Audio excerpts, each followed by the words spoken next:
এই হচ্ছে AGT live 24/7। This is AGT Live 24/7. 2019 Lok Sabha নির্বাচন এককভাবে বিজেপির আসন ছিল 303, তাহলে সেই আসন তারা স্পর্শ করতে পারেনি, সেই সংখ্যা তারা স্পর্শ করতে পারে 240। এনডিএ অন্তর্ভুক্ত অন্যান্য যে রাজনৈতিক দল তাদের প্রায় 55টা আসন যুক্ত করার পর দেখা গেল তারা 290-95 মতো সংখ্যা জোর করতে পারলো, যেটা এমনকি বিজেপি 2019-এর 300 দিনকে স্পর্শ করতে পারছে না। এর মধ্যে জায়গায় দাঁড়িয়ে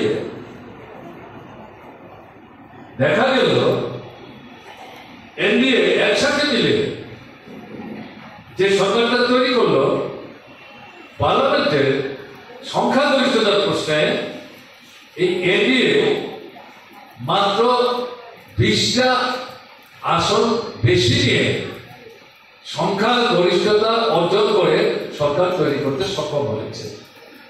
এটা তো এনডিএর জন্য বড়সড় সাফল্য বলা যাবে না। এই জায়গাটাতে যেটা বলার চেষ্টা করছি, প্রথমত বিজেপির এককভাবে সরকার তৈরি করার যে স্বপ্ন, এটা যেমন ধাক্কা দিয়েছে, এনডিএর যে সামগ্রিক শক্তি, যেখানে 400 উপর আসন চেয়েছিলেন 400 পার, এটাও তারা অর্জন করতে পারল না। এবং বিশেষ করে এই যে সরকারটা তৈরি হল, দেখা গেল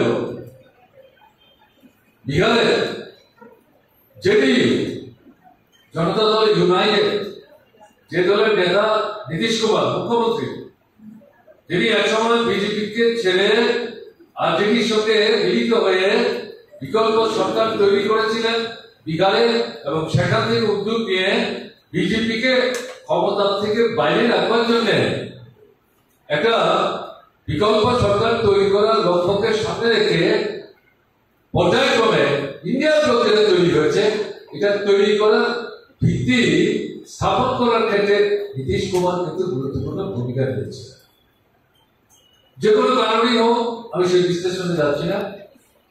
ভোট যত কাছে আসতে থাকলো ততই দেখা গেল নানা কারণে নীতিশ কুমার তার সন্তুষ্টির মধ্যে সেখানে বাধা আসতে শুরু করলো, বিঘ্ন সৃষ্টি হলো, তার মধ্যে অসন্তুষ্টি তৈরি হতে থাকলো। তিনি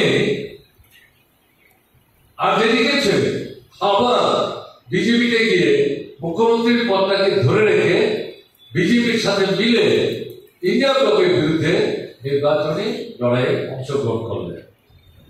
সেখানে 2019-এ 40 আসনের মধ্যে বিহারে 39 আসন পেয়েছিল বিজেপি এবং জেডিইউ। এবার যদিও ততটা আসন তারা জয়যুক্ত হতে পারেনি, কিন্তু ইন্ডিয়া ব্লকের জন্য ফলটা প্রত্যাশা মতো হয়নি, প্রত্যাশা মতো হয়। জেডিইউ 12টা আসন পেল এককভাবে। এখন জেডিইউ প্রতি দুর্বলতা আছে, বিশেষ করে নীতিশ কুমারের মধ্যে। এটা বিজেপিও বুঝতে পারছে কোন সময় সে কোন দিকে হেলে করবে কেউ বলতে পারছে। অন্যদিকে অন্ধ্রপ্রদেশে টিডিপি কেন্দ্রে বিজেপি নেতৃত্বে সরকার তৈরি করার সময় টিডিপি তার যিনি নেতা, তার অংশগ্রহণের মধ্য দিয়ে গুরুত্বপূর্ণ ভূমিকা নিয়েছিল। পরবর্তী সময় এরা বিজেপি ছেড়ে চলে যায়, আলাদাভাবে সরকার তৈরি করার চেষ্টা করে, ব্যর্থ হয়, পরাস্ত হয়। কিন্তু এবারকার লোকসভা নির্বাচনের আগে এই টিডিপি বিজেপির সঙ্গে মিলে একটা ঐক্যবদ্ধ মঞ্চ তৈরি করে 3 দল 4 দল অন্ধ্রপ্রদেশের নির্বাচনে অংশগ্রহণ করে, এবং সেখানে গিয়ে এই টিডিপি এককভাবে 18টা লোকসভার আসন